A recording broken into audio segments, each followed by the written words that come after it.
ಬೆಂಗಳೂರಿನ ಹಲವೆಡೆ auto gas ಸಮಸ್ಯೆ ಉಂಟಾಗಿದೆ. ಯಶವಂತಪುರದಿಂದ ಮತ್ತಿಕೆರೆಗೆ ಮುಸ್ಲಿಂ ಮಹಿಳೆ ಫಾತಿಮಾ ಆಟೋ ತಳ್ಕೊಂಡು ಬಂದಿದ್ದಾರೆ. ಈ ವೇಳೆ ಸರ್ಕಾರದ ವಿರುದ್ಧ ಮಹಿಳೆ ಆಕ್ರೋಶವನ್ನು ವ್ಯಕ್ತಪಡಿಸಿದ್ದಾರೆ.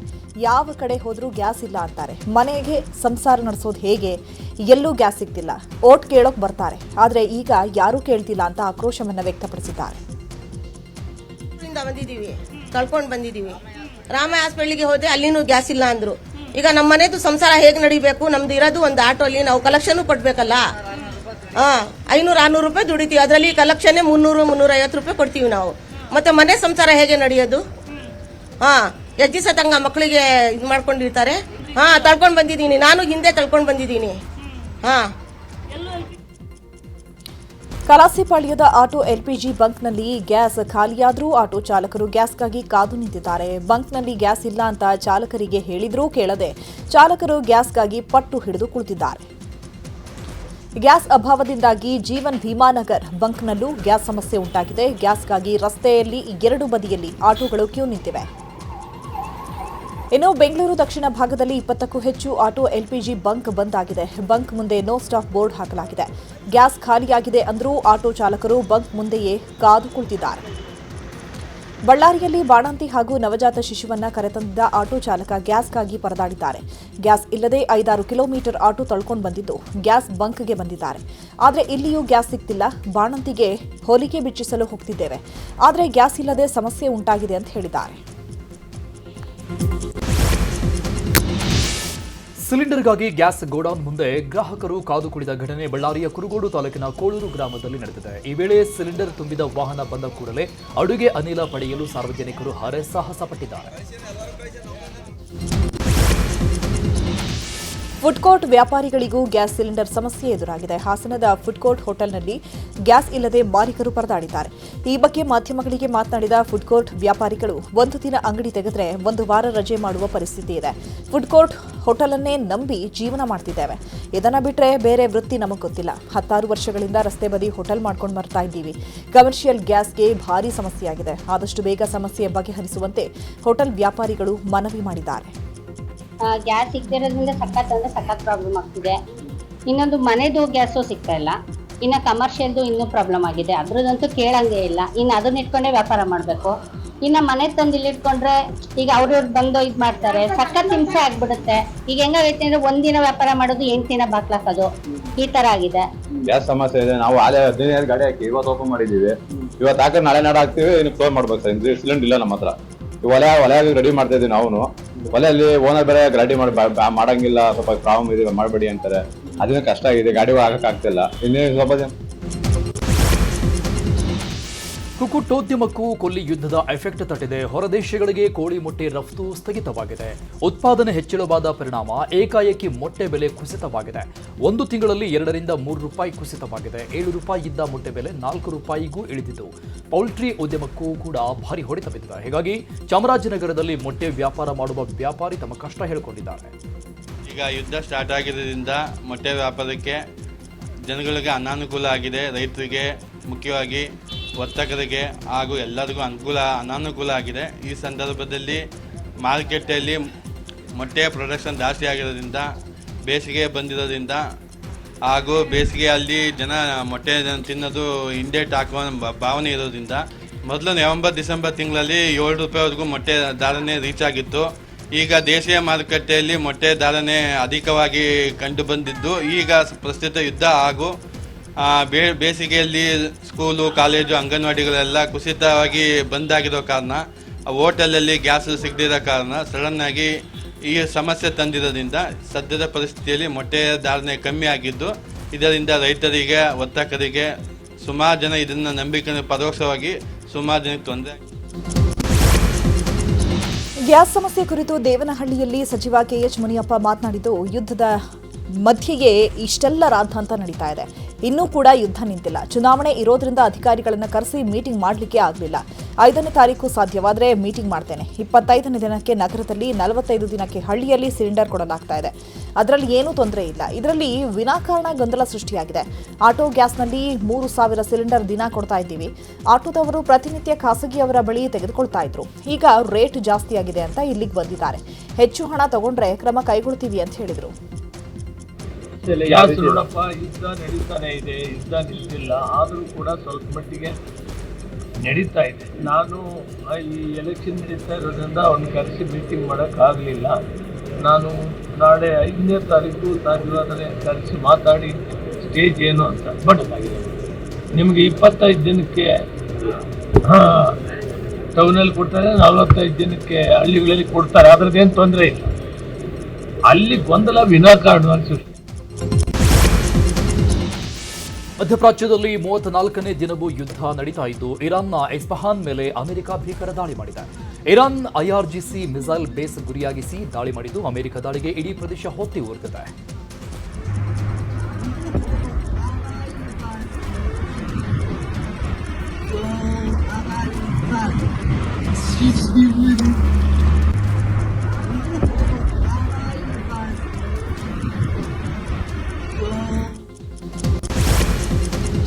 ಅಮೆರಿಕ ಇಸ್ರೇಲ್ ಜಂಟಿ ದಾಳಿಗೆ ಇರಾನ್ ಕೂಡ ಪ್ರತ್ಯುತ್ತರ ಕೊಡ್ತಾ ಇದ್ದು ಟೆಲ್ ಅವೀವ್ ಮೇಲೆ ಇರಾನ್ ಭೀಕರ ದಾಳಿ ಮಾಡಿದೆ.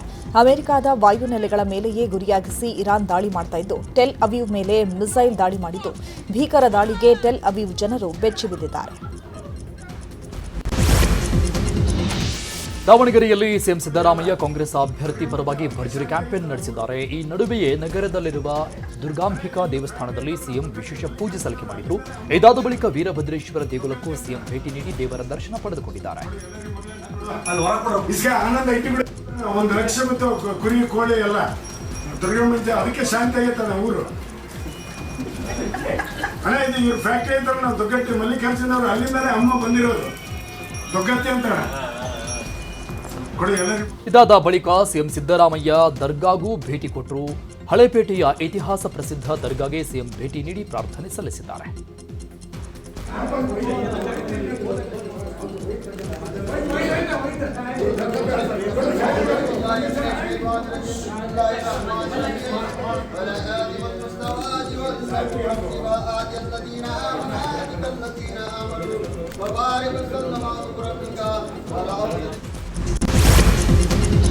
ದಾವಣಗೆರೆಯಲ್ಲಿ ಸಮರ್ಥ್ ಗೆದ್ದೇ ಗೆಲ್ತಾನೆ ಅಂತ ಶಾಸಕ ಪ್ರದೀಪ್ ಈಶ್ವರ್ ಹೇಳಿದ್ದಾರೆ. ಈ ಕುರಿತು ದಾವಣಗೆರೆಯಲ್ಲಿ ಮಾತನಾಡಿದ ಅವರು, ಸಮರ್ಥ್ ಗೆಲ್ತಾನೆ, ಅಲ್ಪಸಂಖ್ಯಾತರು ಹಿಂದುಳಿದವರು ಕೈ ಹಿಡಿತಾರೆ, 50,000 ಮತಗಳ ಅಂತರದಿಂದ ಗೆಲ್ತಾನೆ ಎಂಬ ಧೈರ್ಯ ನನಗಿದೆ.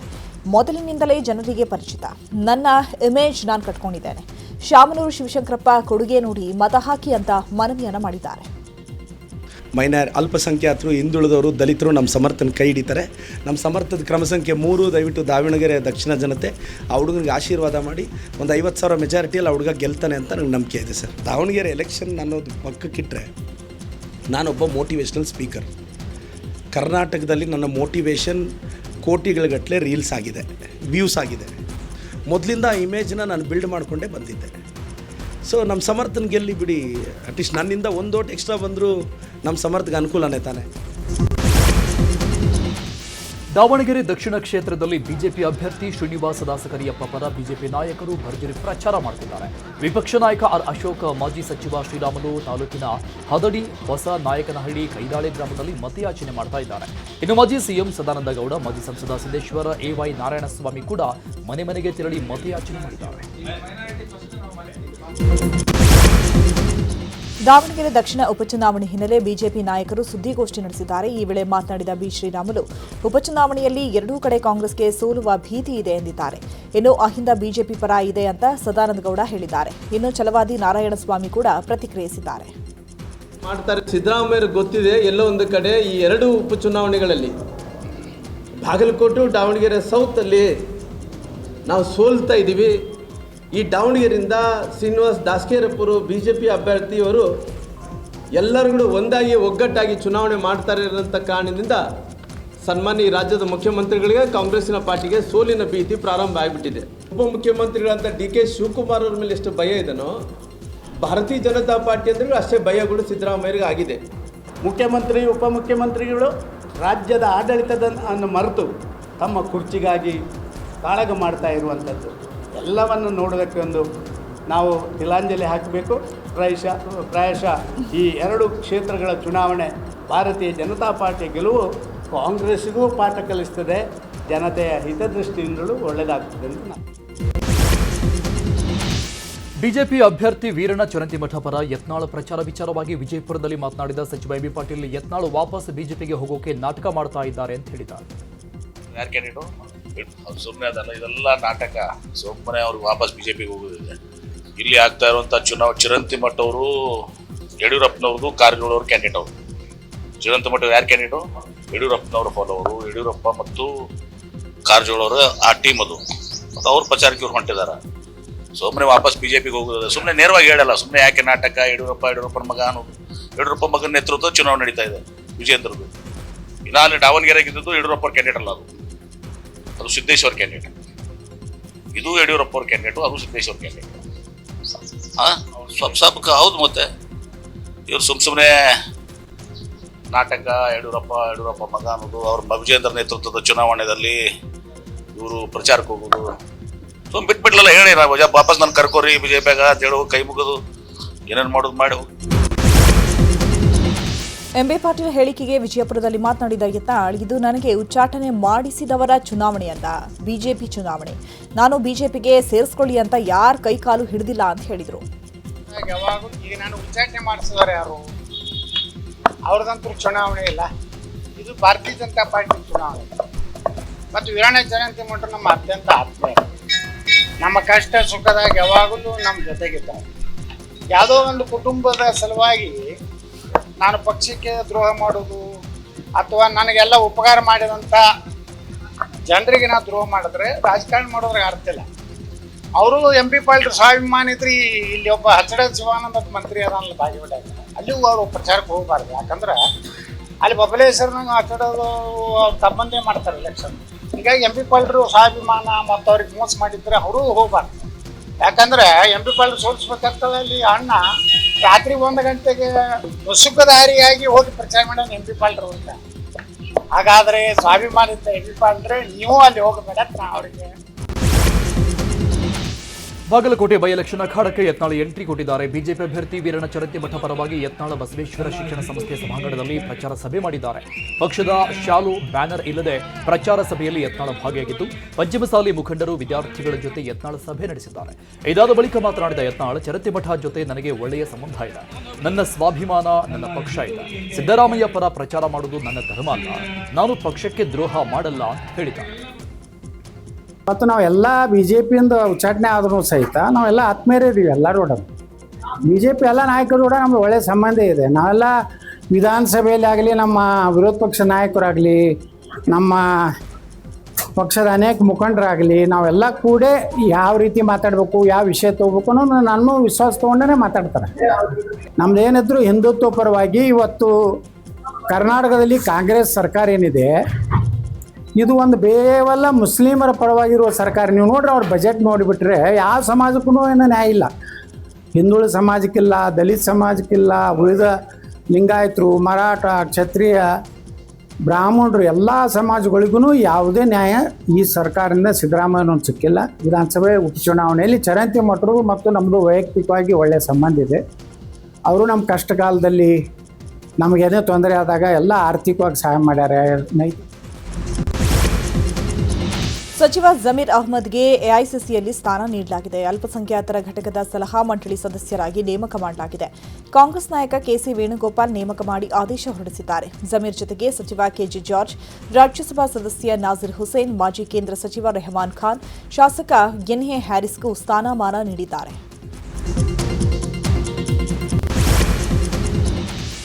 ನಾಳೆ ಬೆಂಗಳೂರಿಗೆ ಕೇಂದ್ರ ಗೃಹ ಸಚಿವ ಅಮಿತ್ ಶಾ ಆಗಮಿಸಲಿದ್ದಾರೆ. ನಾಡಿದ್ದು ಖಾಸಗಿ ಕಾರ್ಯಕ್ರಮವೊಂದರಲ್ಲಿ ಭಾಗಿಯಾಗಲಿದ್ದಾರೆ. ನೆಲಮಂಗಲದ ಬಿಜಿಎಸ್ ವಿಜ್ಞಾತಂ ಮೈದಾನದಲ್ಲಿ ನಡೆಯಲಿರುವ ಹಿಂದೂ ಧರ್ಮ ಆಚಾರ್ಯ ಸಭಾ ಕಾರ್ಯಕ್ರಮದಲ್ಲಿ ಭಾಗಿಯಾಗಲಿದ್ದಾರೆ. ಕಲ್ಲಿದ್ದಲು ಕಳ್ಳ ಸಾಗಾಣಿಕೆ ಪ್ರಕರಣಕ್ಕೆ ಸಂಬಂಧಪಟ್ಟಂತೆ ದೆಹಲಿ, ಹೈದರಾಬಾದ್, ಬೆಂಗಳೂರು ಸೇರಿದಂತೆ ಹಲವೆಡೆ ಇಡಿ ದಾಳಿ ನಡೆಸಲಾಗಿದೆ. ವೈಟ್ಫೀಲ್ಡ್ನ ಪ್ರೆಸ್ಟೀಜ್ ಅಪಾರ್ಟ್ಮೆಂಟ್ನಲ್ಲಿ ದಾಳಿ ನಡೆಸಲಾಗಿದೆ. ರಿಷಿ ಸಿಂಗ್ ಅನ್ನೋರ ಮನೆ ಮೇಲೆ ದಾಳಿ ನಡೆಸಲಾಗಿತ್ತು. ಈಗ ಐಪ್ಯಾಕ್ ಸಂಸ್ಥೆ ಜೊತೆ ಸಂಪರ್ಕದಲ್ಲಿದ್ರು ಅಂತ ತಿಳಿದುಬಂದಿದೆ. ಸದ್ಯ ದಾಳಿ ನಡೆಸಿ ಪೊಲೀಸರು ದಾಖಲೆಗಳ ಪರಿಶೀಲನೆ ಮಾಡ್ತಾ ಇದ್ದು, ಸುಮಾರು 10 ಕೋಟಿ ಹಣ ಹವಾಲಾ ಮೂಲಕ ಐಪ್ಯಾಕ್ಗೆ ಬಂದಿರೋ ಅನುಮಾನ ವ್ಯಕ್ತವಾಗಿದೆ. ಈ ಹಣವು ಚುನಾವಣಾ ಅಭಿಯಾನಕ್ಕೆ ಬಳಸಿಕೊಂಡಿರೋ ಅನುಮಾನ ಇತ್ತು. ಹೀಗಾಗಿ ಇಡಿ ದಾಳಿ ನಡೆಸಿ ಪರಿಶೀಲನೆ ಮಾಡ್ತಾ ಇದೆ. ಧಾರವಾಡ ಜಿಲ್ಲಾಧಿಕಾರಿ ಕಾಂಪೌಂಡ್ ಬಳಿ ವಾಮಾಚಾರ ಮಾಡಲಾಗಿದೆ. ದವನದ ಹುಣ್ಣಿಮೆ ದಿನವೇ ಡಿಸಿ ಕಾಂಪೌಂಡ್ ಬಳಿ ಮೊಟ್ಟೆ, ಬಾಳೆಹಣ್ಣು, ವೀಳ್ಯದೆಲೆ, ಲಿಂಬೆಹಣ್ಣು ಬಳಸಿ ವಾಮಾಚಾರ ಮಾಡಲಾಗಿದೆ. ಇನ್ನು ವಾಮಾಚಾರ ಕಂಡು ನೌಕರರು ಬೆಚ್ಚಿ ಬಿದ್ದಿದ್ದಾರೆ. ದಕ್ಷಿಣ ಕನ್ನಡ ಜಿಲ್ಲೆಯ ನೆಲ್ಯಾಡಿಯ ಉದ್ಯಮಿ ಸುದೀಪ್ ಆತ್ಮಹತ್ಯೆ ಪ್ರಕರಣ ಸಂಬಂಧಪಟ್ಟಂಗೆ ಸುದೀಪ್ ಆತ್ಮಹತ್ಯೆಗೆ ಪತ್ನಿಯ ಕಾರಣ ಅಂತ ಆರೋಪಿಸಿದ ವಿಚಾರವಾಗಿ ಮಾತನಾಡಿದ ಪತ್ನಿ ಸೌಮ್ಯ ಶೆಟ್ಟಿ, ನಾನು ಸುದೀಪ್ ಸಾವಿಗೆ ಕಾರಣ ಅಲ್ಲ, ವೇಣು ಶೆಟ್ಟಿಯ ಜಾತಕ ಬಿಚ್ಚಿಡಿತೇನೆ. ನೆಲ್ಯಾಡಿಯಲ್ಲಿ ನಾನು ರಂಪಾಟ ಮಾಡಿಲ್ಲ, ಸುದೀಪ್ಗೆ ನಾನು ವಿಷ ಹಾಕಿಲ್ಲ. ಮನೆಯವರ ಕಿರುಕುಳದಿಂದಲೇ ಸುದೀಪ್ ಆತ್ಮಹತ್ಯೆ ಮಾಡಿಕೊಂಡಿರಬಹುದು. ನನ್ನ ಮೇಲೆ ಇಲ್ಲ ಸಲ್ಲದ ಆರೋಪ ಮಾಡಿದವರ ವಿರುದ್ಧ ದೂರು ಕೊಡ್ತೀನಿ ಅಂತ ಹೇಳಿದ್ದಾರೆ. ಡೆತ್ ಆಗಿರುವಂಥ ನನ್ನ ಗಂಡ ಸುದೀಪ್ ಇವರ ತಂದೆ ನನ್ನ ಬಗ್ಗೆ ಇಲ್ಲ ಸಲ್ಲದ ಆರೋಪ ಎಲ್ಲ ಮಾಡ್ತಾ ಇದ್ದಾರೆ. ಇವಾಗ ಏನು ಹೊಸದಾಗಿ ಹನಿ ಟ್ರ್ಯಾಪ್ ಅದೆಲ್ಲ ಎಂತೆಲ್ಲ ಹೇಳ್ತಾ ಇದ್ದಾರೆ. ಸೊ ಹನಿ ಟ್ರ್ಯಾಪ್ ಅಂದರೆ ಏನಂತ ನನಗೆ ಕರೆಕ್ಟಾಗಿ ಗೊತ್ತಿಲ್ಲ, ಅವರಿಗೂ ಗೊತ್ತಿರ್ಬೋದು. ಬಟ್ ಇದರಲ್ಲಿ ಅವರು ಹಣ ಕೊಟ್ಟಿದ್ದೇನೆ, ಹಣ ತಗೊಂಡಿದ್ದಾರೆ, ನನಗೆ ಇದೇ ಕೆಲಸ, ನಂದು ಗ್ಯಾಂಗ್ ಅಂತೆಲ್ಲ ಹೇಳಿದ್ದಾರೆ. ಸೊ ಅವ್ರು ಪ್ರೂವ್ ಮಾಡಲಿ ಅದು ಏನಂತ ಹೇಳಿ, ನನಗೆ ಯಾವ ಗ್ಯಾಂಗ್ ಇದೆ, ಅದು ಹನಿ ಟ್ರ್ಯಾಪ್ ಅಂದರೆ ಏನಂತ ಅವ್ರು ನನಗೆ. ಪುತ್ತೂರಿನ ಮಾಜಿ ಬಿಜೆಪಿ ಮುಖಂಡ ಪಿಜಿ ಜಗನ್ನಿವಾಸ್ ಮಗ ಶ್ರೀಕೃಷ್ಣನ ಪ್ರಕರಣ ಮತ್ತೆ ಮುನ್ನೆಲೆಗೆ ಬಂದಿದೆ. ಆರೋಪಿ ಶ್ರೀಕೃಷ್ಣನ ತಂದೆ ವಿರುದ್ಧ ಸಂತ್ರಸ್ತೆ ತಾಯಿ ಆರೋಪ ಮಾಡಿದ್ದಾರೆ. ಈ ಕುರಿತು ಪುತ್ತೂರಿನಲ್ಲಿ ಸುದ್ದಿಗೋಷ್ಠಿ ಮಾತನಾಡಿರುವಂತಹ ನಮಿತಾ ಆಚಾರಿ, ಮದುವೆ ಆಗೋದಾಗಿ ನಂಬಿಸಿ ಮಗು ಭಾಗ್ಯವನ್ನ ಶ್ರೀಕೃಷ್ಣ ಕೊಟ್ಟಿದ್ದಾನೆ. ಮಗುವಿಗೆ 9 ತಿಂಗಳು ಕಳೆದಿದೆ. ಮೋಸ ಮಾಡಿದ್ರೂ ಆರೋಪಿಯ ತಂದೆ ವಿರುದ್ಧ ನಾನು ಮಾತನಾಡಿಲ್ಲ. ಆದರೆ ಈಗ ನಾನು ಆರೋಪಿಯ ತಂದೆಗೆ ಧಾರ್ಮಿಕ ಕಾರ್ಯಕ್ರಮಗಳಲ್ಲಿ ಅವಕಾಶ ಕೊಡಬಾರದು ಅಂತ ಸಮಾಜವನ್ನ ಕೇಳ್ಕೊಳ್ತಾ ಇದ್ದೀನಿ. ಆತನನ್ನ ದೇವಸ್ಥಾನದ ಧಾರ್ಮಿಕ ಕಾರ್ಯಗಳಿಂದ ದೂರ ಇಡಬೇಕು, ನಮಗೆ ನ್ಯಾಯ ಕೊಡಿಸಬೇಕು ಅಂತ ಹೇಳಿದ್ದಾರೆ. ನಾಳೆ ಅವರು ಬಂದು ನಾನು ಹೋರಾಟಕ್ಕೆ ನಾನು ರೆಡಿ ಇದ್ದೇನೆ. ನನ್ನ ಮಗಳಿಗೆ ನ್ಯಾಯ ಸಿಗದೆ ನಾನು ಬಿಡುವುದೇ ಇಲ್ಲ. ನಾನು ಇಷ್ಟುವರೆಗೆ ನಮ್ಮ ನಂಜುಂಡಿ ಅವರು ಕೇಳ್ಕೊಂಡು ಕೂತಿದ್ದೇನೆ ಈಗ, ಸರ್ ನನಗೆ ನ್ಯಾಯ ಕೊಡಿಸ್ತಾರೆ ಅಂತ. ಅದೇ ಇದರಲ್ಲಿ ಇದ್ದೇನೆ. ಮುಂದೆ ಅವರು ಇದ್ದಾರೆ, ನೆಕ್ಸ್ಟ್ ಯಾರು ಬರ್ತಾರೆ ನನ್ನ ಮಗಳಿಗೆ ನ್ಯಾಯ ಕೊಡಿಸ್ಲಿಕ್ಕೆ, ಯಾರು ಹೋರಾಟಕ್ಕೆ ರೆಡಿ ಇದ್ದಾರೆ ಅವ್ರ ಜೊತೆ ನಾನು ಹೋಗ್ಲಿಕ್ಕೆ ರೆಡಿ ಇದ್ದೇನೆ. ಇಷ್ಟುವರೆಗೆ ನಾವು 10ನೇ ತಿಂಗಳು ಮಗುವಿಗೆ ಅನ್ಯಾಯ ಆಗ್ತದೆ, ಯಾರು ಕೇಳೋರು ಯಾರು. ಡಿಪ್ಸ್ ಹಾಕಿಸಿಕೊಂಡೇ ವಿದ್ಯಾರ್ಥಿ ಎಸ್ಎಸ್ಎಲ್ಸಿ ಪರೀಕ್ಷೆ ಬರೆದಿದ್ದಾನೆ. ಚಿಕ್ಕಮಗಳೂರಿನ ಬಣಕಲ್ ಪ್ರೌಢಶಾಲೆಯ ವಿದ್ಯಾರ್ಥಿ ಗಗನ್ ಬೆಳಗ್ಗೆ ಎಕ್ಸಾಮ್ಗೆ ಬಂದಾಗ ಅಸ್ವಸ್ಥಗೊಂಡಿದ್ದರು. ಕೂಡಲೇ ಅವರನ್ನು ಆಸ್ಪತ್ರೆಗೆ ಕರೆದೊಯ್ಯಲಾಗಿತ್ತು. ಬಳಿಕ ಆಸ್ಪತ್ರೆಯಲ್ಲಿ ಗ್ಲೂಕೋಸ್ ಡ್ರಿಪ್ಸ್ ಹಾಕಿಸಿಕೊಂಡು ವೈದ್ಯರ ಸಲಹೆ ಮೇರೆಗೆ ವಿದ್ಯಾರ್ಥಿ ಶಾಲೆಗೆ ಆಗಮಿಸಿ ಎಸ್ಎಸ್ಎಲ್ಸಿ ಕೊನೆಯ ಪರೀಕ್ಷೆಯನ್ನು ಬರೆದಿದ್ದಾರೆ. ಹಿಂದೂ ರಾಷ್ಟ್ರದ ಸಂಸ್ಥಾಪನೆ ಮತ್ತು ಹನುಮಾನ್ ಜಯಂತಿ ನಿಮಿತ್ತ ವಿಜಯನಗರದ ಹೊಸಪೇಟೆಯ ಒಡಕರಾಯ ದೇಗುಲದ ಬಳಿ ಹನುಮಾನ್ ಚಾಲೀಸ ಪಠಣ ಮಾಡಲಾಗಿದೆ. ಸುಮಾರು 2 ತಾಸುಗಳ ಕಾಲ ನಿರಂತರವಾಗಿ ಮಕ್ಕಳು, ಮಹಿಳೆಯರು, ಯುವಕರು, ವೃದ್ಧರು ಹನುಮಾನ್ ಚಾಲೀಸ ಪಠಣ ಮಾಡಿದ್ದಾರೆ. ಬಳಿಕ ಮೆರವಣಿಗೆ ನಡೆಸಲಾಗಿದೆ.